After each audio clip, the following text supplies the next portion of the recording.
Hello, everyone.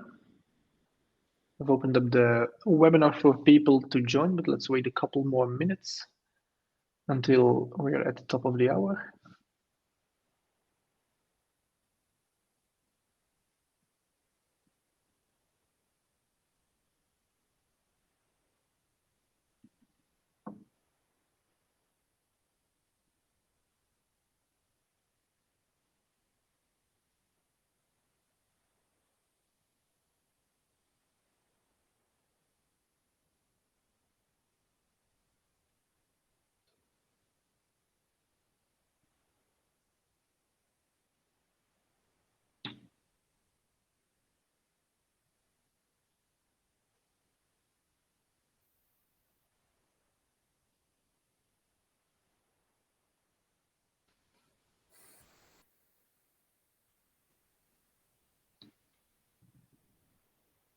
Okay, we're now live and it's 4 o'clock, at least here in Belgium. So good afternoon or good morning, everyone, depending on where you're from.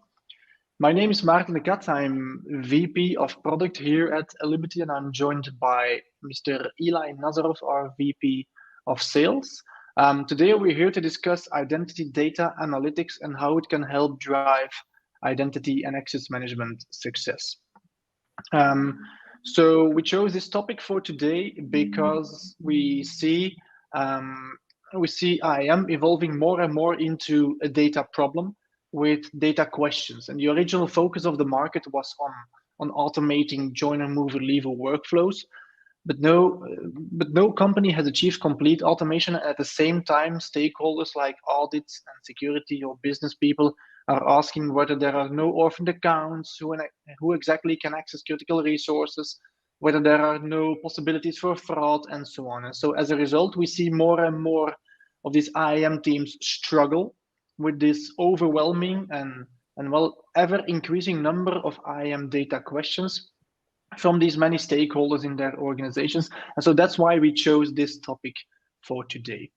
And in this topic, we'll take a look at how a financial industry leader of 50K employees overcame this problem. In this specific case, they had an extensive IAM team. And the manual reporting that they were doing led to 8 FTEs working non-stop on creating reports to reply to data questions, and it took weeks to draft yet another IAM report. So this clearly was a lot of wasted effort, and still this left critical security gaps because they just did not have the needed information on time or at all. So in this case, deploying self-service identity analytics, so the stakeholders could find answers to their problems themselves. This really saved the organization a lot of manual work and enabled them to grow from this traditional periodical reporting to being continuously in control, continuously monitoring their KPIs and KRIs. So I'm here today with Eli Nazarov, and he will discuss this topic in more detail in the coming, let's say, 30 to 40 minutes. First, he'll go deeper into the state of IAM and related data questions that we see coming out of that. Then go deeper into the approach of fragmented reporting versus integrated analytics, which is the newer way of doing things, with a case study and a demo on how Liberty Insights was applied at this financial player, and then conclusions and Q&A in the end. Before we take off 2 administrative items, we had a lot of registrations, but some people told us that they couldn't make it in time. So we are recording this webinar. You should all automatically receive a recording afterwards. And if you have any questions during the webinar, just let me know to the chat. We can pick it up during the presentation if that's relevant, or we'll go over them at the end of the webinar. So that being said, I now turn this over to Eli. Eli, you have the floor. All right. Thank you, Martin. Thank you for that. And welcome, everybody. Good afternoon or good morning, depending on what your time zone is. And just like Martin said, we'll first start with looking at the current state of the identity and access management data. And today we will mainly talk about workforce IAM, and these 3 axes that you see in front of you show the ever-expanding world of identity and access management. There are more systems, more users, and more security and regulations with each passing day. And I think that's well understood and acknowledged by the experts. But what is maybe less understood is the impact that it has on the amount of identity data and also the amount of data questions that IAM teams and other teams in the organization are faced with as well on the daily basis. So this increase comes from three areas. Like we said, there are more sources of identity data. And then because of security and regulations, there are more questions about the identity data. And there are more stakeholders, more people or teams who are asking these questions. Okay, so what are some of the examples, right? So these questions can be very operational in nature. For example, a system owner or application owner who wants to know who exactly can access my application across many entitlements and roles. Or it could be someone specifically in IAM who has to create a new role for a team, or even figure out why someone cannot log in, or maybe if there is a sync that's broken between two different systems, where exactly the problem is. So these types of questions, tactical ones. But there are also strategic questions. For example, security lead or security team that's being asked to report on orphan accounts or administrative users or guest accounts and so forth. It could be auditors that need to know who can access financial data. Or it could be even someone in CIO team who wants to know whether or not they're paying too much for Microsoft licenses, for example. So the point I'm trying to make is that this list of data questions, we've just provided a few here, but it's an almost endless list, immense list, and it will only increase in the future. Okay, so as an example, right, today we'll focus on a use case from one of our financial services industry client. It's a bank with about 30,000 employees, and they're a customer of Illimity. They have over 500 application owners, role owners, and IAM experts that use Illimity Insights on a daily basis. But the struggle they had prior to Illimity is that identity data analytics, which they did or they tried to do, and by the way, which was performed mostly as a compliance-driven exercise, was simply too expensive. And the expense was measured in several ways, the way they explained it to us, right? The time and effort it actually took to answer a simple data question. As Martin mentioned, they had eight FTEs that worked on these low-quality tasks, repetitive low-quality tasks. Then there was the time that the numerous stakeholders spent waiting for these reports, upward to 3 weeks. But then the reports themselves were often incomplete or had errors because, again, those are very simple tools they were using to try and manage the data, and there was a lot of errors in the process. And then, of course, and very importantly, there was additional risk that the organization had to carry because a lot of these critical controls were simply not addressed through this process. And last but not least, the perception of the IAM team as a bottleneck because so many teams were waiting for these reports, and there was quite a bit of a pushback against that.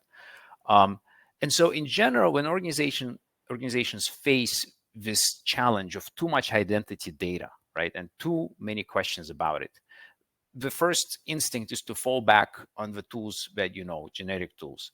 And the result is often the picture here. And that's what our customer had as well. We call this fragmented identity and access management reporting. And you know you have this problem when there are Excel spreadsheets that are floating around by email, or there are PowerShell scripts that are generating these Excel spreadsheets, or maybe teams are downloading data directly from source systems into separate CSV files.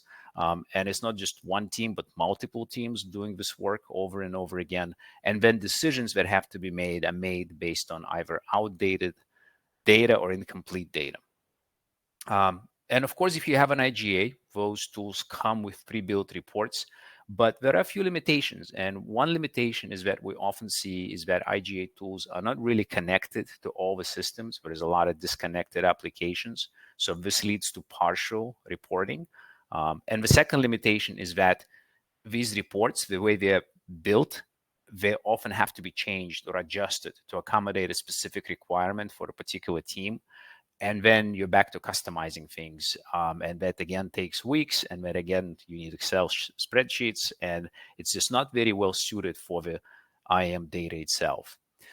It's hard to interpret the meaning of data. There are many mistakes. Data gets corrupted, and there's a lot of wasted effort as a result of this fragmentation.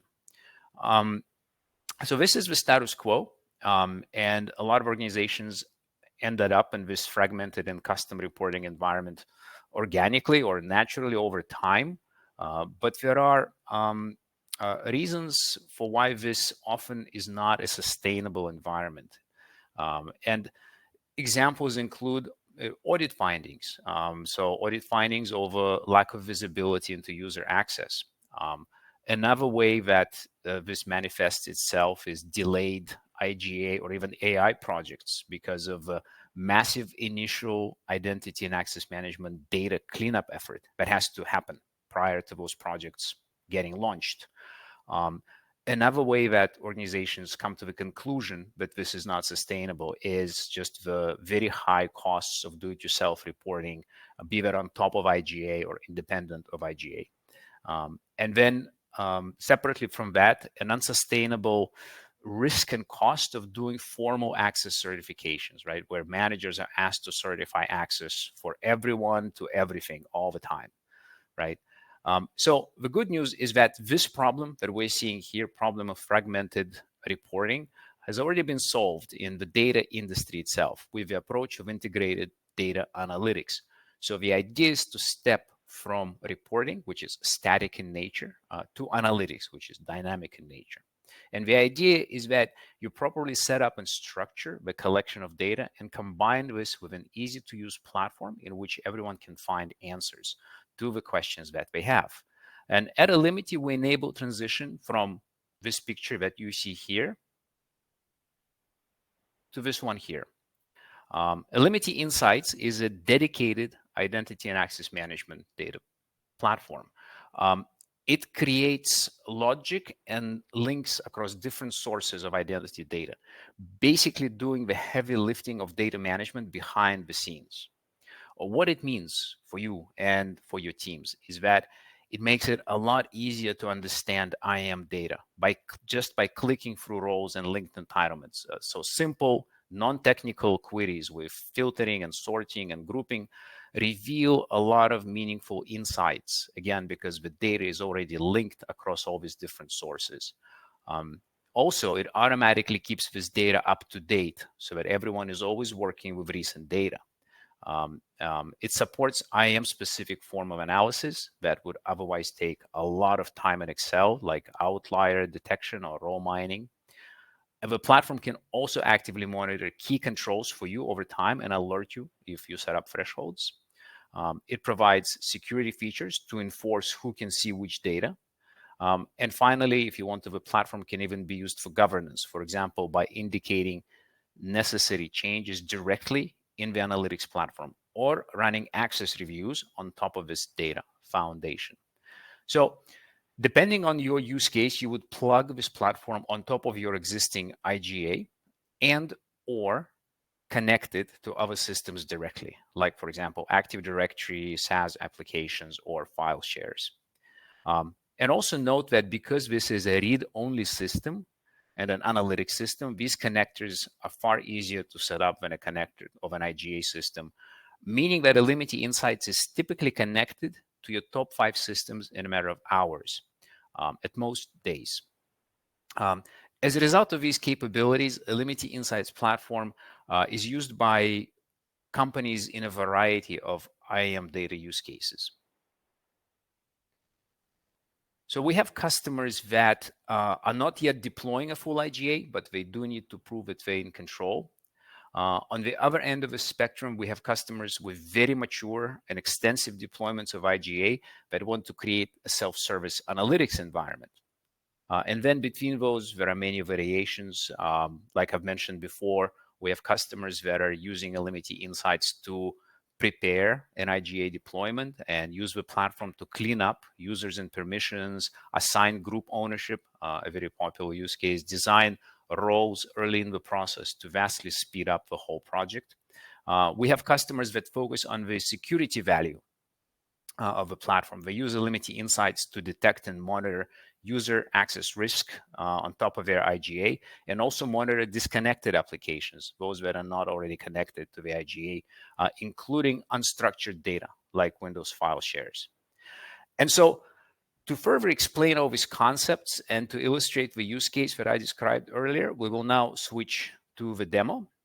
To do that, right, let's go through what is it exactly that we'll be showing you. Okay, so first we'll look at how to understand who can access what, right? How to actually, run the queries and what kind of queries you can run. We'll do that from the points of view of multiple different users.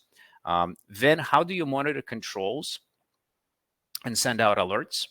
Then we'll look at how would you indicate necessary changes and mark those. And then how would you then include other people in the process through access reviews, once that becomes the step in the process. And finally, how do you get data into the Illimity Insights? So we'll try not to do this through feature review, but rather just give you examples of how the platform is used in practice to minimize manual effort, minimize complexity, and overall cost.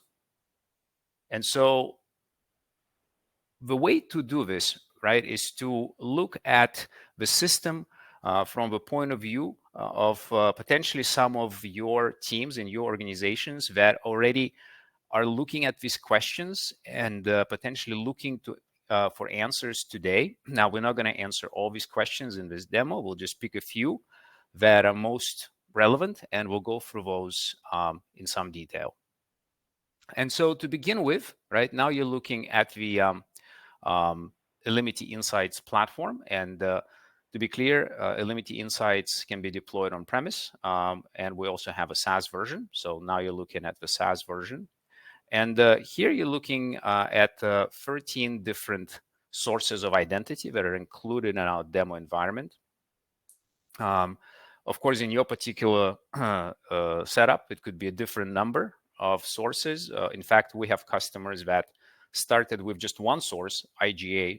Certainly, if you went through the effort of integrating your IGA solution, you have all the data in there. Why not start with IGA as the source for analytics? But almost inevitably, we end up in a situation where we add other sources, for example, like Windows file shares or others that are also should be included for the purposes of governance and oversight. So the important thing to note here is that these 13 different sources that you see on the left-hand side, they appear to be separate, but in reality, Illimity Insights has already done the hard work of linking them together. And that is really the power of the platform, because then it allows you to navigate across this data and search and filter and sort the data in a way that that's needed to gain some meaningful insights. We always recommend when organizations first deploy this solution to just start with HR data. And it's a good example of basically, why this platform has the power that it does. Because when you look at the employee, for example, we have here a specific user. And of course, there's a lot of different data you can pick up just from the employee record, the start date, the end date, all this other information. But then, because the data is, like what I already said, is linked, you can see all the different entitlements and permissions that this particular user has in various systems where they have those permissions. And you can quickly navigate across that and understand what those permissions are. So back to what we discussed in terms of getting insights from the data set, right? There are three main ways of doing that. One is what we call tables, and that's really just Excel on steroids. It's a very intuitive, non-technical way of searching data. And I'll show you in a second how to do that. The second one is advanced query language, AQL. So this is for more advanced queries. But again, not very technical, but it allows you to search and filter across many sources at the same time. And then we have identity and access management specific queries like peer review. So allows you to do, for example, role design. So we'll show you that as well. So to illustrate the first one, again, let's go back to our outline. And I'm going to put on a hat of a security expert. And let's say that, that I want to find if I have any retired employees that still have access to Windows file shares. Hopefully I don't, but that's the question. It's a legitimate question to ask. And how would I go about doing that in this particular environment, with Illimity? So first thing we need to do is we need to find all the retired employees. And in this platform, it's as easy as just grouping this on status of an employee. And we see that we have about 1,200 retired employees. We can click through that, okay? And now the question becomes, okay, well, how would I bring Windows file shares in here? Because there's nothing really linking the two systems together, except that, of course, as I've mentioned, Windows file shares and other systems are already linked by Illimity. And so what we want to do here is bring Windows file shares resources, and we want to specifically bring count. Why do we want to bring the count of resources? Is because we hope that the count is 0, right? Because that would be the right answer, that the retired employees should have access to exactly 0 resources, and everything looks good at first. But then if we sort the data, we find that actually there is a user who still has a lot of data that they have access to in Windows file share, and potentially to other systems as well. So we can, again, this is, you already seen this before. This is the outline of the record in the HR system, and we can look at very useful data. For example, the end date of 2015. So that in and of itself creates a large problem, because you have someone who's left the company almost 10 years ago, and somehow they still have different type of permissions in the system. So that's a problem. And then you can look at the organizational unit. You can look if they have a manager, and then pursue that line of questioning. And then, of course, you also have a display of all the different entitlements and roles and permissions and resources they can access. So that in and of itself creates a significant issue. So that's an example. And the power here, of course, is that you've just did a very simple, what took me 30 seconds to do this, but it's a kind of search that's done across 2 different systems that are not natively linked together at all. You're going from HR system to Windows file shares. So the link goes for Active Directory. So it's not a trivial thing to do. It would be very difficult to do in something like Excel. But that's the type of analytics that creates a true insight into these types of security issues. So now let's change hat again, and let's just pretend that I'm a system owner and I want to know who can access my system, my applications. And maybe it's a shared services model, and I want to know if I'm properly billing for the use of my application internally, or maybe there is some access that shouldn't happen. Maybe I have a sensitive app and it's finance app, and it's only finance people who should access it, as an example. So how would I go about doing this type of analytics in a platform like Illimity? So you would go into, for example, an application list in the in your IGA system, and we'll just pick the first one here, and this application.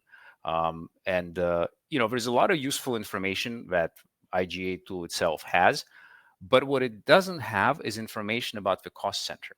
Okay, and that's exactly what we're looking for in this particular example. Now, this particular application is then linked to the HR system. We can see that about 1,700 employees have access to this application. And so now we see that we have this information and the cost centers. And what we would want to do is as simple as, again, sort this based on, or group this based on cost center. Okay, it's rather simple example, but it reveals a lot of interesting data because, first of all, I have over 200 employees that have cost center of none. So chances are I'm not billing them at all, and that's a problem. And then I have all these other cost centers that I may want to look into to understand whether or not this access is legitimate or not, if I can maybe remove them or should remove them based on security or financial reasons. So another example of just the power of the tool in terms of it being able to link data sources and provide meaningful insights really at your fingertips. So another example that we can do, a more strategic one, is let's just say that I work in a CISO office, and the question that's being asked to me or to the security team is, what's our status in terms of orphan accounts? Oh, and by the way, I want to invite everyone. Some of you I know have done this already, but maybe some of you haven't.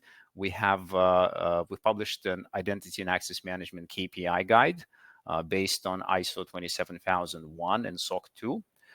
And basically, it helps organizations build data-driven identity and access management practice. If you have not downloaded this particular guide, please do so from our website. One of the components of it is this identity and access management security controls, and we've identified 8. And one of them, the first one, is orphan accounts. So if you look at orphan accounts issue in general, then of course there are many different ways that this can manifest itself. You can look even at just Active Directory and see, based on the last logon, if you have any users who've logged on more than 3 years ago, or you can look at users in Active Directory who are not linked to employees and in HR. So there's a lot of different varieties of orphan accounts which you can investigate. But because we want to show you the advanced query capability of the platform, we'll ask a question that kind of requires us to create something slightly more complex, right? So let's say that we want to find all Active Directory users that are enabled, okay? And they're linked to HR employee for whom the status is not active, right? So now we're filtering and sorting on 2 different sources at the same time. And really, this is where the power of a platform is at your fingertips, and you can do very nuanced, very detailed queries per the security or business requirements as the case may be, right? So like we said, let's look at Active Directory users, and then the condition that we will add, right, is that the attribute of a user enabled, right, equals true. Okay, so that's the first one. And then, like I said, we want to see if it's linked to any HR, to any employees, right? So now we've done the link to Workday employees, and the filter here would be, a condition would be that the attribute of a user, yeah, we'll look at the status, does not contain, right? So let's look at it that way. Active. Okay, so we've built our advanced query, and the only thing left to do is to click search, and hopefully, right, the answer is 0. Okay, that would be ideal. In this particular data set, we have over 2,000 of these Active Directory users who fulfill, unfortunately, this requirement. But then you can start going deeper into this data and analyzing it from the point of view of who is the manager, what is the cost center. I'm not going to do it now, but you can see how you can then go from this advanced query back into the table mode or Excel on steroids mode, where you can now understand the data. And this is really the power of dynamic analytics as compared to reports, because maybe someone can get a report after some weeks of waiting on this particular query, but then the follow-on questions, right, the follow-on inquiry that has to happen. That's where having a dynamic platform pays off, because you can do this in real time and understand, where are these employees, or in this particular case, with Active Directory users, where do they come from, and what it all means. So we've done that. And the last question that I want to put is from an IAM expert perspective, again, changing hats. What should I put in a role for a particular team, right? And this would require us to understand a specific group of users, right? And understand what commonalities they have, and do a little bit of this role analysis, which can be a pretty complex process to go through. So in this particular case, what we can do is we can search for a particular cost center, right? So let's say we look for a particular cost center of 001. And now we have 25 employees who belong to this cost center. And the idea behind this is that hopefully they all have similar access, and we can build a role out of that, but we don't know this, right? So what we would do in this case is we would link this to the Active Directory groups, right? Because we want to analyze it based on groups, specifically overview. Okay. So once we do that, there is a little looking glass icon there. And once we bring that up, we can then see the peer review analysis. And in fact, we see that we have 25 employees, and they're linked to 76 entities. And then we see a graphical representation of what their access is from the point of view of groups. And you can now see that there are some groups that all these employees have in common, and potentially you can build a role out of that. Whether or not this 52% overlap is good enough or not, we can debate. But then that's the type of analysis you can go through and decide whether or not it's worth designing a role or creating a role based on that. The opposite of that is also interesting. Now you're looking at it again from security perspective to say, do I have any employees that seem to have too much access compared to their peers? And you can actually instigate an access review out of that. And in fact, that seems to be the case. We have this one employee orally, and apparently that person has more access than everyone else. And that's something that can be looked in as well. So this concludes our security and system owner and IAM expert overview, and from the point of view of different users in the environment. So we've looked just now at how can you understand who can do what, identify risks. Now let's look at how can we monitor the system over time, right? So that would be the next step. And all these queries that I've just shown you, right, they all have an option of being saved or stored. And I'll just show you some of these stored queries that we have already built. So for example, one of them is admin AD account linked to inactive employees. So admin equals true, right? And then linked to employees who are not active, a pretty critical control in a sense. And so here you can see how the remediation efforts are working out over time. So you can track if what you do on the source data, how it's playing out, if you're fixing the problem, or if you're good with this control. So you can definitely see all these different changes and details. And the value of this, of course, is that you don't have to run these queries over and over and over again every time you want to see something. You can store it and then see it over time, and that gives you a lot of information and insight into how organization is addressing these challenges. So one of our customers, by way of example, set up over 200 of these in a matter of 2 weeks. And some of these stored queries, they monitor kind of themselves and work on data cleanup. It's actually a data cleanup exercise. And some of these, they show to their management to share with them the progress. And actually, the idea behind this is that as the data gets into better shape, as the data cleanup succeeds, then you open this platform to more users from different parts of the organization, so that then they can begin to contribute. And that's the way to get data clean, but then also keep it clean over time.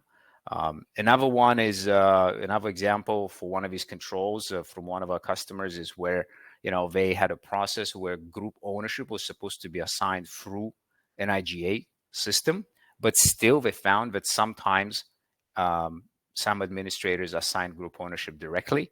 So Illimity can track that. So that's another example of a powerful stored query that tells you when there is a violation of a particular process or a particular policy. Next up, I'm going to look at how you can indicate and track necessary changes. So platform allows you to do that as well. It's called change requests. It's a specific tab within our solution. And basically, like I've shown you before, if you look at if you look at a user record, right, then everything within that record is actually changeable. So meaning that it's all you can request for these different attributes to be changed. And if you do that, if you indicate a change, for example, here, then it would go back to that change request tab, and it will be marked there. And that way, you actually get a full view of all the different changes that different teams have requested from various parts of the organization. So back to the use case that we've discussed in the beginning of the presentation of our customer, a bank with where over 500 business line managers, application owners are using the system on a daily basis. That's a critical component for them, because every change they indicate goes back to this system where it's reviewed and either approved or not approved.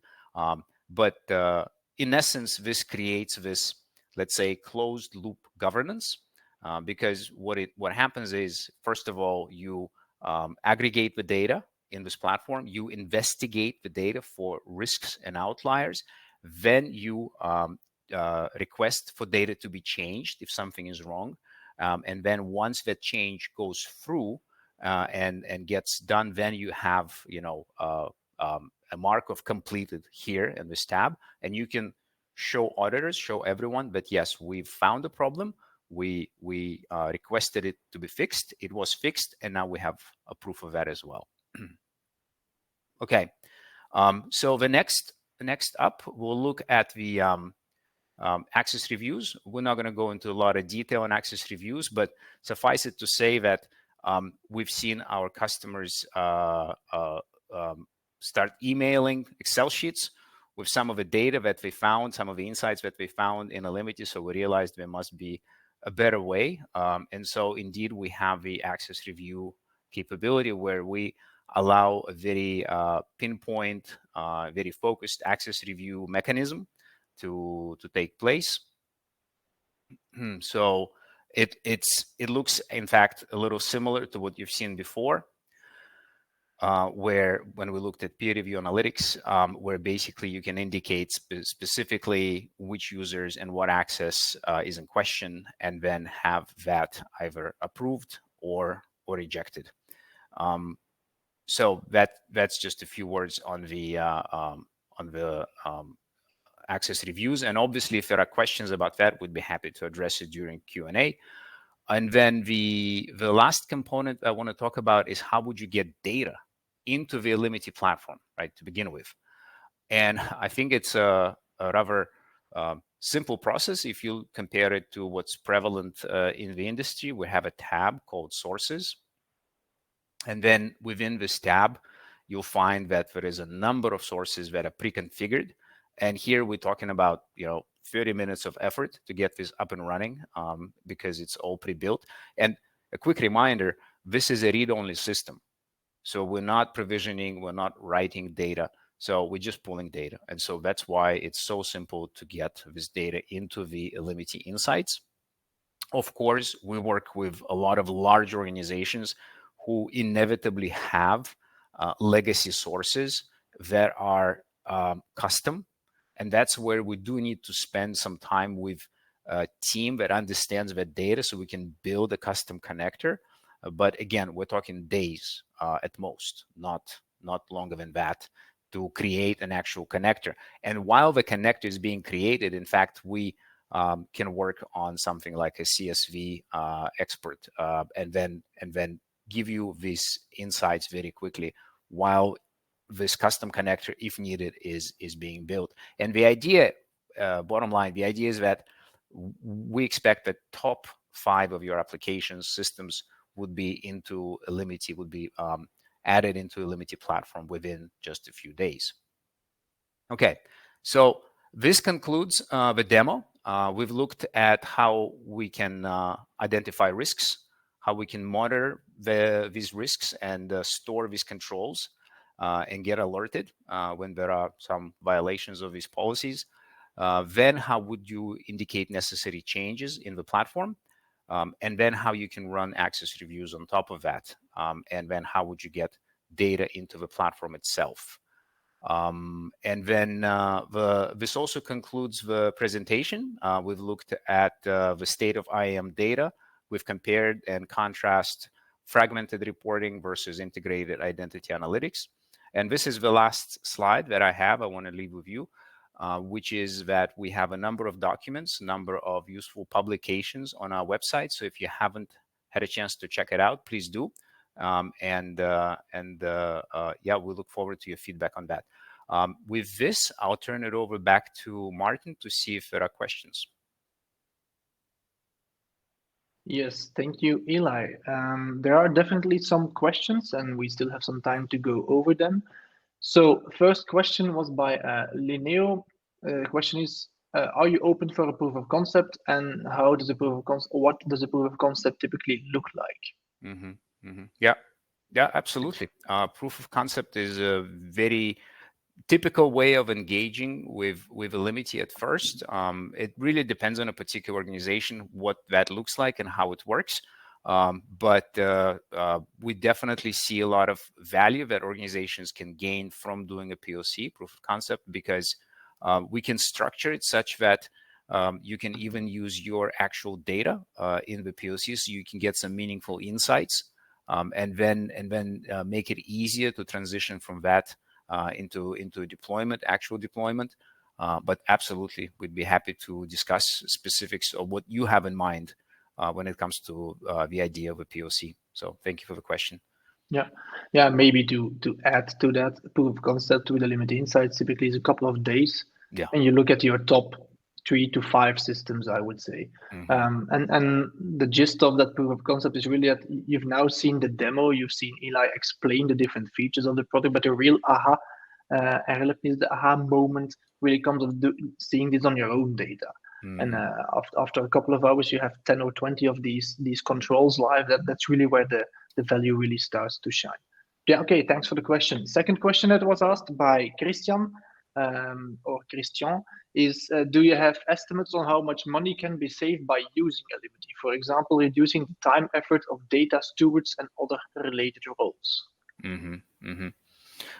We've looked at it from a point of view of, if you look at data cleanup, just how many empty roles, empty groups, how many, different data challenges organizations typically face, and how much empty work that creates. So you're absolutely right. The way to look at this and potential savings, right, is through the prism of how much effort is being spent today versus how much effort you would spend otherwise. That with Illimity. So that's one component.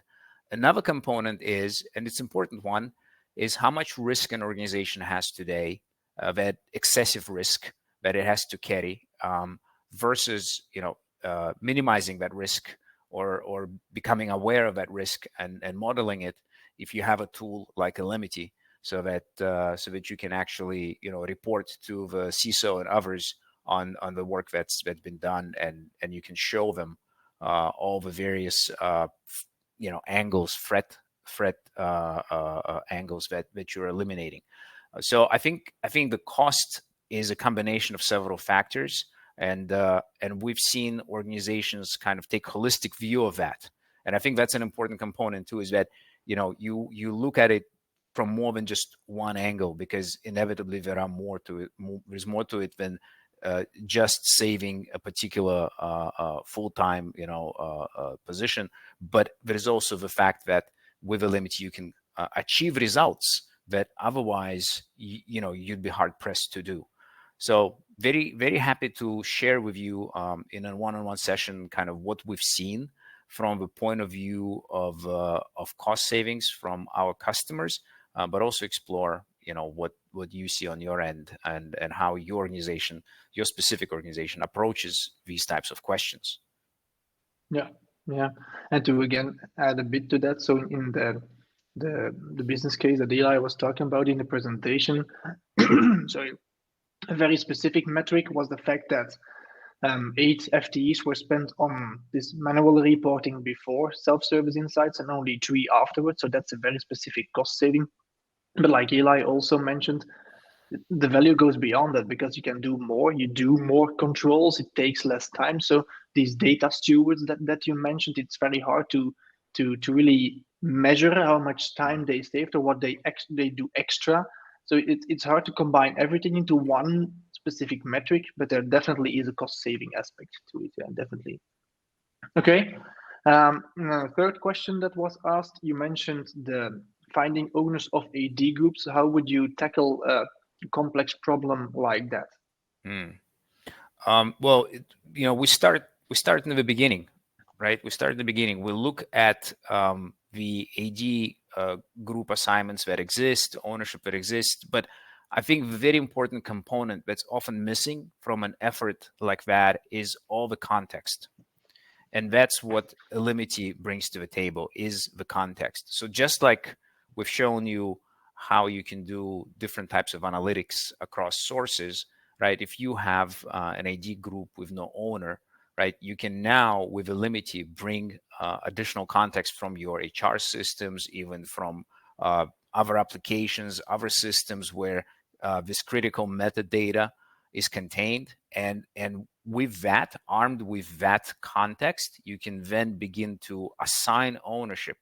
And what we've seen is that up to 80% of these types of projects, right, you can actually assign an owner in a automated way, but then of course there's always 20% that you have to do more of manual investigation.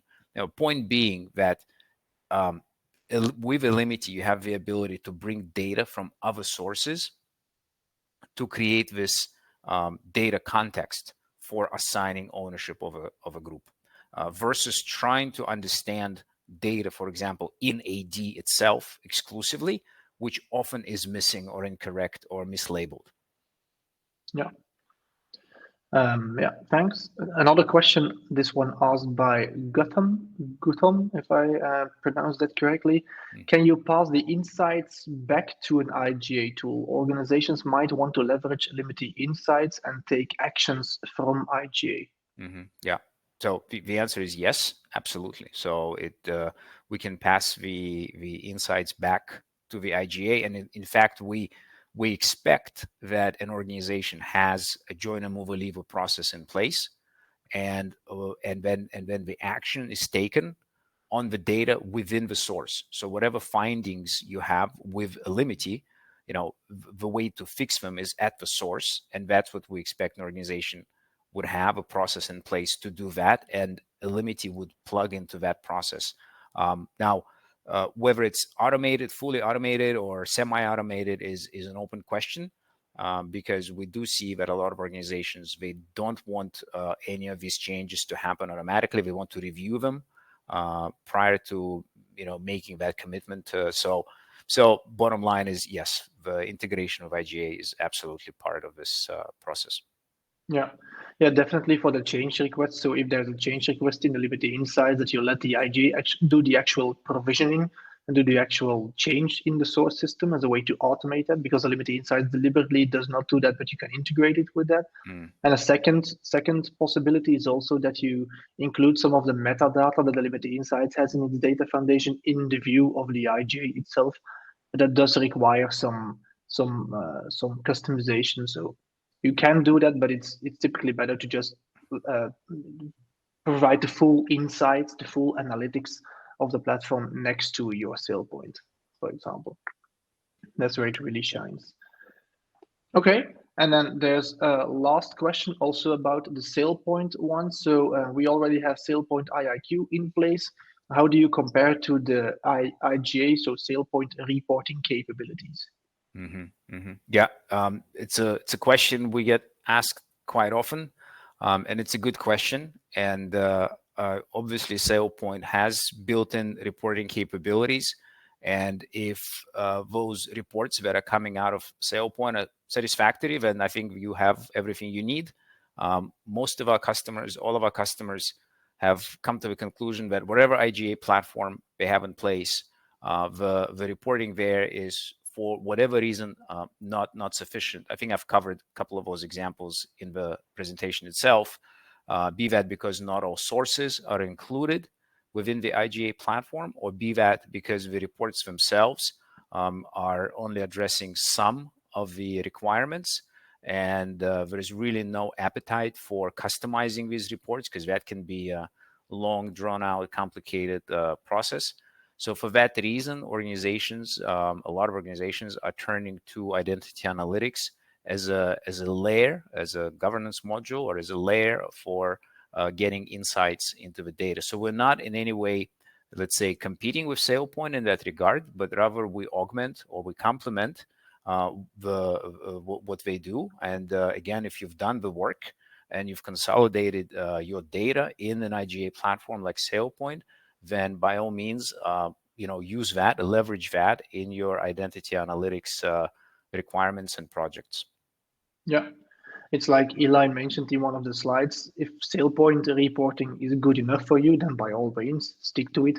But if you see that you need additional data that isn't in there, and combine that with SailPoint's IAQ data, if you're exporting data from SailPoint and combining it with something else, if your IAM team is drowning in all of these smaller data questions of all these people within your organization, if you end up in that situation, or if you ended up in that situation, then the next step in your maturity could be something like identity analytics on top of that, really to save costs and to improve reporting and analytics for all of the people involved. Okay, that was the last question that was asked. Nicely within the hour. So thanks for all the interaction. That's how we really like it to be. Definitely a big thanks to all of the audience that showed up live. As said, everyone will definitely receive the recording afterwards as well. And if there are any other questions, any other comments afterwards, just let us know. You can always reach us through LinkedIn or just our Liberty addresses. You all know them. So thanks for your attention, and talk to you next time. Yes, thank you, everyone.